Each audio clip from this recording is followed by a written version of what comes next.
ധാരാളം പ്രതിസന്ധികളെ മറികടന്നിട്ടാ ഞാനിപ്പോ നിങ്ങളുടെ മുമ്പിൽ നിൽക്കുന്നത്.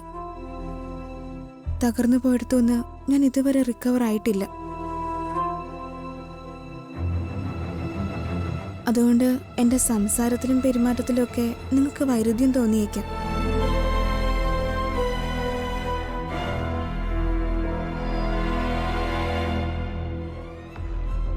കുറച്ചു കാലം എടുക്കുമായിരിക്കും അതൊക്കെ നേരെയാവാൻ. അതൊന്നും നിങ്ങൾക്ക് ബാധകമല്ലെങ്കിൽ എനിക്ക് ഈ വിവാഹത്തിന് സമ്മതമാണ്.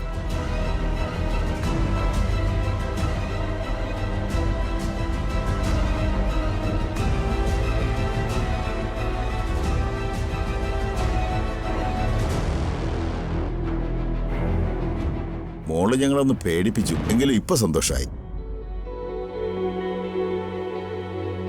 മിടുക്കിയ മോള്. പറയാനുള്ള കാര്യങ്ങൾ മനസ്സിൽ വയ്ക്കാതെ എല്ലാം തുറന്നു പറഞ്ഞല്ലോ. അതച്ഛന് ഇഷ്ടമായി.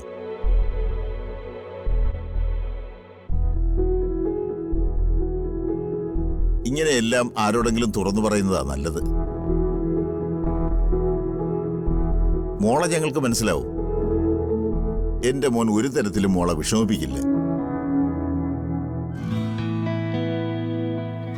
അതുമാത്രമല്ല, പഴയതൊക്കെ മറക്കാൻ രാജീവൻ മോൾക്ക് തരുന്ന സ്നേഹത്തിന് സാധിക്കും.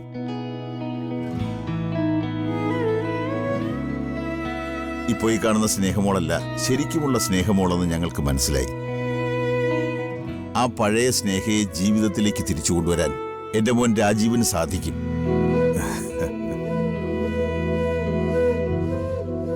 അതെനിക്ക് ഉറപ്പാ. ഇരുകൂട്ടർക്കും ഇഷ്ടമായ സ്ഥിതിക്ക് അവര് തന്നെ പരസ്പരം അവരുടെ കാര്യങ്ങൾ സംസാരിക്കട്ടെ. എന്താ സാറേ? എന്നാ അങ്ങനെ ആവട്ടെ. രാജീവ, നീ മോളുമായിട്ടൊന്ന് സംസാരിക്കേ. ചെല്ലേ.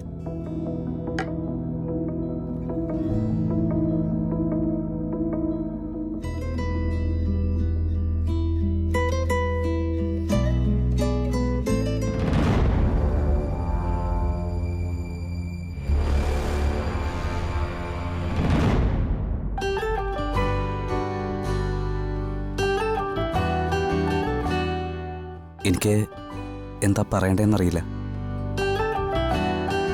മുമ്പ് ഇങ്ങനെയൊന്നും ആരോടും ഞാൻ സംസാരിച്ചിട്ടില്ല. സ്നേഹിക്കാൻ ഇഷ്ടമാണെന്ന് പറഞ്ഞപ്പോൾ തന്നെ വലിയ സന്തോഷമായി. ഫോട്ടോ കണ്ടപ്പോൾ തന്നെ എനിക്കിഷ്ടമായിരുന്നു. ഇപ്പോൾ നേരിട്ട് കണ്ടപ്പോഴും ഇഷ്ടമായി. രാജീവന്റെ സങ്കല്പത്തിലെ ഒരു പെൺകുട്ടിയാണോ ശരിക്കും ഞാൻ? ഏയ്, അങ്ങനെ സങ്കല്പങ്ങളൊന്നുമില്ല. എന്നെ സ്നേഹിക്കുന്ന, എന്നെ മനസ്സിലാക്കുന്ന ബോൾഡായ ഒരു കുട്ടി, അത്രേ മനസ്സിലുണ്ടായിരുന്നുള്ളൂ. സ്നേഹ അങ്ങനെ ഒരാളാണെന്ന എൻ്റെ വിശ്വാസം. എനിക്കറിയാം ധാരാളം വിഷമങ്ങൾ ഉള്ളിലൊതുക്കിയ താൻ മുന്നിൽ നിൽക്കുന്നതെന്ന്. അതൊക്കെ താൻ മറക്കണം. എന്നിട്ട് പുതിയൊരു ജീവിതം ജീവിക്കണം. പുതിയൊരാളെ ജീവിതത്തിലോട്ട് വരുമ്പോൾ പഴയ ആളും ഓർമ്മകളും പതിയെ ഇല്ലാതാവുമെന്ന് എൻ്റെ സന്ദീപേട്ടൻ എന്നോട് പറഞ്ഞിട്ടുണ്ട്. ആ വാക്ക് മുറുകെ പിടിച്ച ഞാൻ എല്ലാത്തിനും സമ്മതം മൂളിയത്. തനിക്ക് എന്നെ വിശ്വസിക്കാം. ഒരു തരത്തിലും ഞാൻ തന്നെ വിഷമിപ്പിക്കില്ല. ഒരിക്കലും സ്നേഹത്തിനൊരു കുറവും വരാതെ ഞാൻ തന്നെ പൊന്നുപോലെ നോക്കിക്കോളാം. അത്ര ഉറപ്പിലാണ് ഞാൻ പറയുന്നത്. രാജീവിന്റെ ടെൻഷനൊക്കെ മാറിയല്ലോ അല്ലേ? ഇത്രയും നാൾ ഞാൻ കരുതിയത് ഏറ്റവും കൂടുതൽ ടെൻഷൻ ജോലി സ്ഥലത്തുനിന്നാ. ഇപ്പോൾ എനിക്ക് മനസ്സിലായി, ഏറ്റവും ടെൻഷൻ അനുഭവിക്കുന്നത് പെണ്ണ് കാണാൻ പോകുമ്പോഴാണ്. ഇഷ്ടമില്ലാന്നെങ്ങാനും പറഞ്ഞ എത്ര പേരുടെ മുന്നിലെ ചമ്മി പണ്ടാരടങ്ങുന്നത്. നിന്ന നിപ്പില് ഭൂമി പിളർന്ന് താഴേക്ക് പോയാൽ മതിയെന്ന് തോന്നും.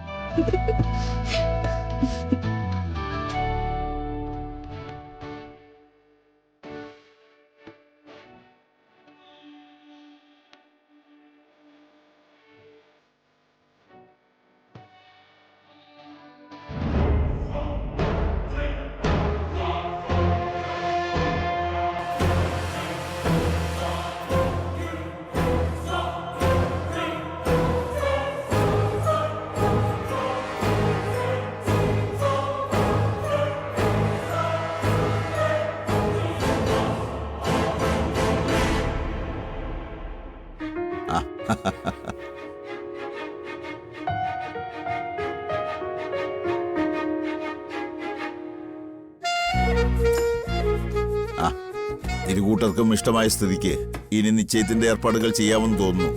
പിന്നെന്താ, നിങ്ങൾ എപ്പോ പറഞ്ഞാലും ഞങ്ങൾക്ക് സമ്മതം. അധികം നീട്ടിക്കൊണ്ട് പോകണ്ടെന്നൊരു അഭിപ്രായം മാത്രമേ ഞങ്ങൾക്കുള്ളൂ. അത് തന്നെയാ ഞങ്ങൾക്കും. മരുമോനോടുകൂടി ഒന്ന് ആലോചിച്ചിട്ട് തീയതി ഞാൻ വിളിച്ചു പറയാം. ആയിക്കോട്ടെ. സുധാമണിക്ക് മോളോടൊന്നും സംസാരിക്കാനില്ലേ? സംസാരിക്കാം, സമയം കിടക്കുമല്ലേ. ഇവന്റെ ഇഷ്ടമല്ലേ പ്രധാനം. എനിക്ക് മോളെ ഒരുപാട് ഇഷ്ടപ്പെട്ടു. ഇങ്ങ് തന്നാ മതി, എന്റെ സ്വന്തം മോളെ പോലെ ഞാൻ നോക്കിക്കോളാം. അപ്പൊ പിന്നെ എല്ലാം പറഞ്ഞതുപോലെ ആയിക്കോട്ടെ, ഞങ്ങൾ ഇറങ്ങട്ടെ. ശരി എന്നാ. ശരി ശരി എന്നാ. എന്നാ നാളെ തന്നെ ഞാൻ വിളിച്ചറിയിക്കാം. ആയിക്കോട്ടെ. ശരി. ശരി എന്നാ.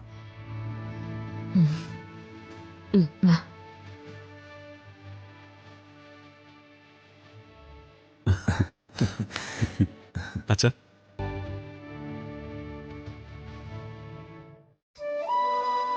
ശരി എന്നാ. ശരി, പോയിട്ട് വരാം. നല്ല കുട്ടിയല്ലേ?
മോളെ, നീ എന്തൊക്കെയാ ചെയ്യുന്നേ? ഒന്നും മനസ്സിലാവുന്നില്ല.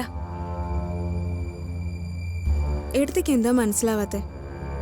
നീ എന്തിനാ ഇത്ര പെട്ടെന്ന് ഈ വിവാഹത്തിന് സമ്മതിച്ചത്? നിനക്ക് എന്താ പറ്റിയേ? എനിക്ക് എന്ത് പറ്റാൻ? എനിക്ക് വിവാഹപ്രായമായിരുന്നു, നല്ലൊരു ആലോചന വന്നിട്ടുണ്ടെന്നും ഉടനെ വിവാഹം നടത്തണമെന്നൊക്കെ അച്ഛൻ പറഞ്ഞപ്പോൾ ഞാനതിന് തയ്യാറായി. അത്രേ ഉള്ളൂ. ഏട്ടത്തിക്ക് മനസ്സിലാവാത്തൊന്നും ഇതിലില്ല. ഇനിയും അച്ഛനും ഏട്ടന്മാരും ഒക്കെ പറയുന്നതിനെതിരെ നിൽക്കുന്നത് ശരിയാണോ? അതുകൊണ്ട് ഞാനതങ്ങ് സമ്മതിച്ചു. അപ്പോ ധനുഷ്, അവനെ നീ ഇത്ര വേഗം മറന്നോ?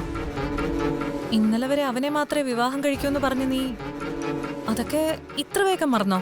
ധനുഷ്, ഞാൻ ഇനി അവനെ നോക്കിയിരുന്ന വിദ്യയാവണോ ഏട്ടത്തി? എന്തുറപ്പും മേലെ ഞാൻ ഇനി അവനെ കാത്തിരിക്കേണ്ടേ? എന്നോട് കുറച്ചെങ്കിലും ഇഷ്ടവും താല്പര്യം ഉണ്ടായിരുന്നെങ്കിൽ ഞാൻ ഇറങ്ങിച്ചെല്ലാന്ന് പറഞ്ഞ നിമിഷം തന്നെ അവൻ എന്നെ കൊണ്ടുപോയേനെ. അങ്ങനെയുള്ള ഒരുത്തൻ ഞാൻ ഇനിയും കാത്തിരിക്കണോ? അപ്പോ പൂർണ്ണമായും നീ ധനുഷിനെ മറന്നു എന്നാണോ പറഞ്ഞു വരുന്നേ? മറന്നല്ലേ പറ്റൂ.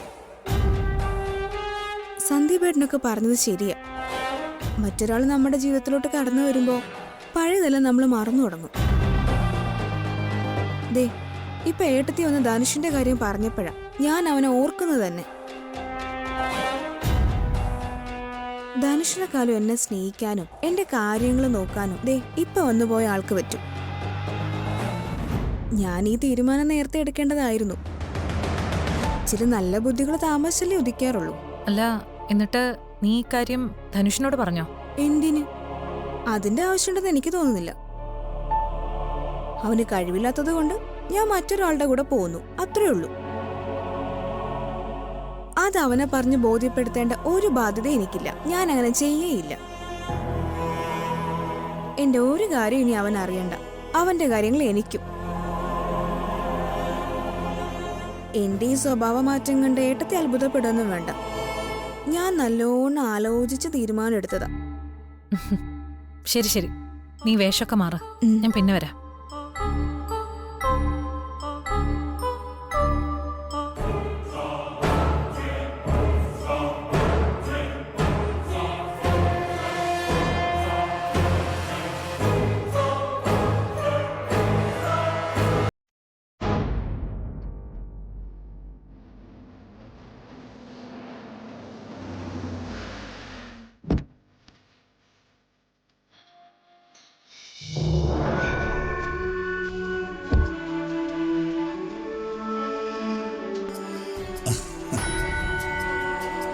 സന്ധ്യ എന്താ ഒരു മുന്നറിയിപ്പും ഇല്ലാതെ?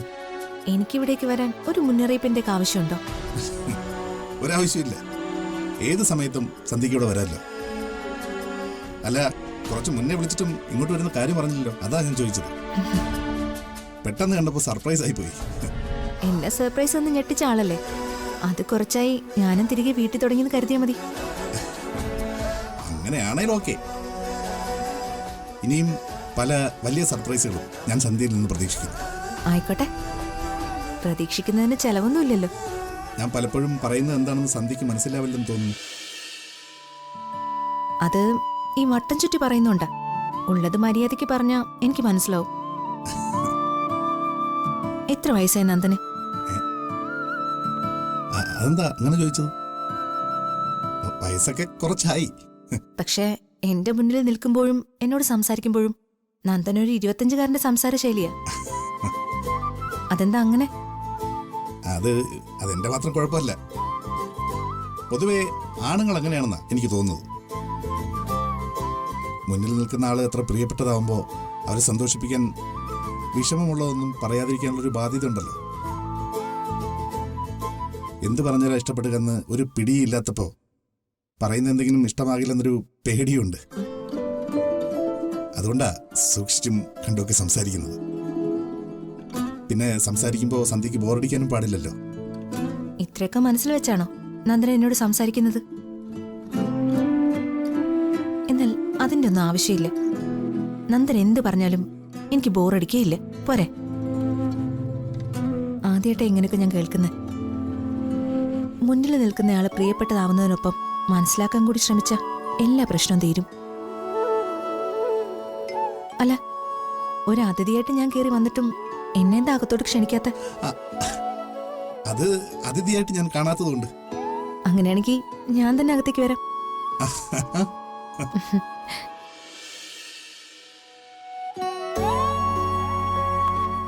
ആഹാ, സച്ചിയുടെ ഉണ്ടായിരുന്നോ? ആ ഉണ്ടായിരുന്നു. എന്തായി ചെന്നൈ പോകുന്ന കാര്യം? ആ, ഒന്നും തീരുമാനിച്ചില്ല ഇതുവരെ. ചെന്നൈയിലോ? അവിടെ എന്താ? ഇവരുടെ ട്രീറ്റ്മെന്റിന്. അവിടെ എന്റെ പ്രൊഫസറുടെ ഒരു ട്രീറ്റ്മെന്റ് സെന്റർ ഉണ്ട്. അവിടെ മാഡത്തിന്റെ ട്രീറ്റ്മെന്റ് കൊണ്ട് സച്ചിക്കും അർച്ചനയ്ക്കും കുഞ്ഞു പിറക്കും, ഉറപ്പാ. ഇത്ര വലിയ കാര്യമാണോ ഒന്നും തീരുമാനിച്ചില്ലെന്ന് പറയുന്നത്? സന്ധ്യ ഇത്ര കോൺഫിഡന്റ് ആയി പറയുമ്പോ അതിലെന്താ വേറെ എത്ര തീരുമാനിക്കാൻ? സച്ചി അർച്ചനയും അവിടുത്തെ ട്രീറ്റ്മെന്റ് എടുത്താൽ റിസൾട്ട് കിട്ടുമെന്ന് ഉറപ്പല്ലേ സന്ധ്യ? 100% ഉറപ്പ്. അവിടെ ചെന്ന് ട്രീറ്റ്മെന്റ് ചെയ്താൽ ബെറ്റർ റിസൾട്ട് ഉണ്ടാവും. എങ്കിൽ പിന്നെ ഇനി വേറൊന്നും ആലോചിക്കാനില്ല. എത്രയും വേഗം പുറപ്പെടാനുള്ള ഏർപ്പാട് ചെയ്യും.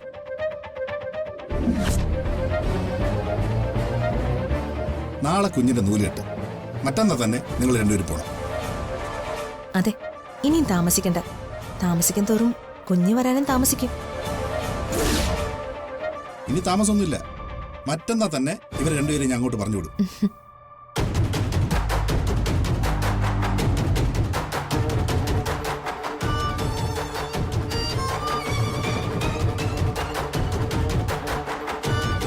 ട്രീറ്റ്മെന്റിന്റെ കാര്യം പറഞ്ഞുകൊണ്ട് അവനെന്തോ ടെൻഷനായെന്ന് തോന്നുന്നു.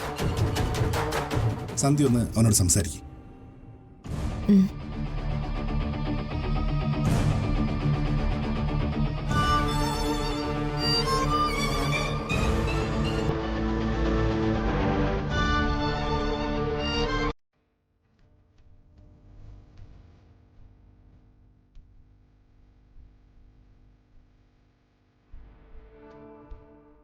സച്ചിക്ക് എന്താ ഇപ്പൊ ഒരു ടെൻഷൻ?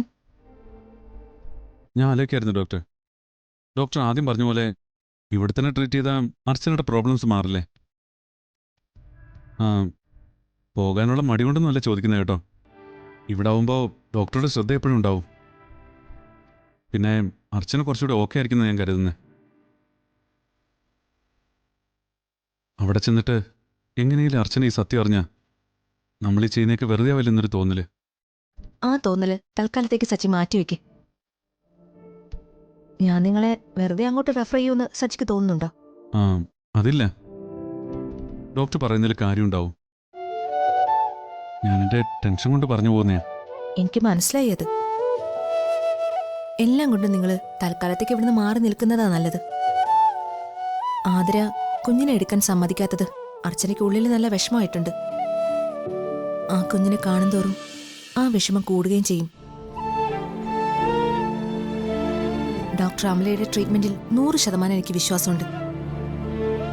ഞാൻ നിങ്ങളോട് പറഞ്ഞത് 90%. ഞാൻ ഇപ്പൊ പറഞ്ഞത് 100%. ഈ കാര്യത്തില് 10% റിസ്ക് പോലും എടുക്കണ്ടെന്ന് കരുതിയ ഞാൻ ചെന്നൈയിലേക്ക് പോകാൻ പറഞ്ഞത്. നിങ്ങളുടെ ജീവിതത്തിൽ ചിലപ്പോൾ ഒരു മിറാക്കിൾ സംഭവിക്കും. 1-1.5 വർഷം അവിടെ താമസിച്ച് ട്രീറ്റ്മെന്റ് നടത്തിയ ഒരു കുഞ്ഞുമായിട്ട് നിങ്ങൾക്ക് തിരികെ വരാം. ഇനി ഏതെങ്കിലും വിധേന ട്രീറ്റ്മെന്റ് സക്സസ് ആയില്ലെങ്കിൽ ഒരു സറോഗേറ്റീവ് മദർ, അതുമല്ലെങ്കിൽ ഒരു അഡോപ്ഷൻ. ഇതിലെന്ത് നടക്കണമെങ്കിലും നിങ്ങൾ ഈ യാത്ര പോയേ പറ്റൂ. ഞാൻ അർച്ചനയോട് അഡോപ്ഷനെ പറ്റി സംസാരിച്ചപ്പോൾ അവൾക്കതിന് താല്പര്യമില്ലെന്നാണ് പറഞ്ഞത്. അവിടെ ചെന്ന ശേഷം പറഞ്ഞാലും അർച്ചന ഇത് തന്നെ പറയൂ. ട്രീറ്റ്മെന്റ് സക്സസ് ആയില്ലെങ്കിൽ സച്ചിയുടെ പ്രോബ്ലം ഉണ്ടാണെന്നുള്ള അർച്ചനയുടെ വിശ്വാസം സച്ചി തകർക്കരുത്. മറ്റു വഴികളൊന്നും ഇല്ലാത്ത സാഹചര്യത്തിൽ അർച്ചന അതിന് സമ്മതിക്കും. പിന്നെ ഈ അഡോപ്ഷന്റെ കാര്യം ഇവിടെ ആരും അറിയണ്ട. ആര് ചോദിച്ചാലും സച്ചിയിൽ അർച്ചന പ്രസവിച്ച കുഞ്ഞാണെന്നേ എല്ലാവരോടും പറയാവൂ. അല്ലെങ്കിൽ ഇവിടെ മറ്റൊരു കുഞ്ഞുകൂടി ഉള്ളതുകൊണ്ട് അതിനെ വേർതിരിവോടെ എല്ലാവരും കാണും. സത്യം അർച്ചനയെ സച്ചി മാത്രം അറിഞ്ഞാൽ മതി. നിങ്ങൾ അവിടെ ആയതുകൊണ്ട് നിങ്ങൾ പറയുന്നതേ ഇവിടെ എല്ലാവരും വിശ്വസിക്കും. എങ്ങനെ നോക്കിയാലും ഈ യാത്ര നിങ്ങൾക്ക് ഗുണമേ ഉണ്ടാക്കൂ സച്ചി. നിങ്ങൾ തിരികെ വരുമ്പോ നിങ്ങളുടേതായ ഒരു കുഞ്ഞ് നിങ്ങളുടെ കയ്യിലുണ്ടാവും.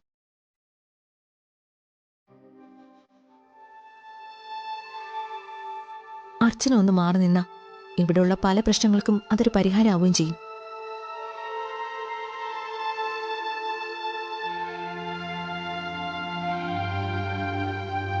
എനിക്ക് നിങ്ങളുടെ കാര്യത്തിനേക്കാളും വലുത് എന്റെ ഭർത്താവിന്റെ മരണത്തിന് ഉത്തരവാദിയായ ധനുഷിനെ തീർക്കുക എന്നത് മാത്രമാണ് സച്ചി.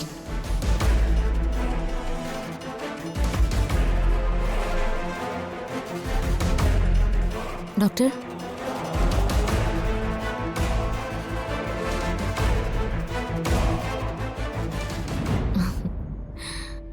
ഡോക്ടർ ഇപ്പൊ വന്നോ? കുറച്ചു സമയമായി. അർച്ചനെ കാണാൻ ഞാൻ അങ്ങോട്ട് വരാനിരിക്കുകയായിരുന്നു. എന്താ ഡോക്ടർ, എന്തെങ്കിലും പ്രശ്നമുണ്ടോ? ഒരു പ്രശ്നമില്ല. വെറുതെ സംസാരിച്ചിരിക്കാന്ന് മാത്രമേ ഞാൻ ഉദ്ദേശിച്ചിട്ടുണ്ടായിരുന്നുള്ളൂ. ഞാൻ അച്ഛനെ ഒന്ന് കണ്ടിട്ട് വരാം, എന്നിട്ട് നമുക്ക് വിശദമായിട്ട് സംസാരിക്കാം. ശരി ഡോക്ടർ.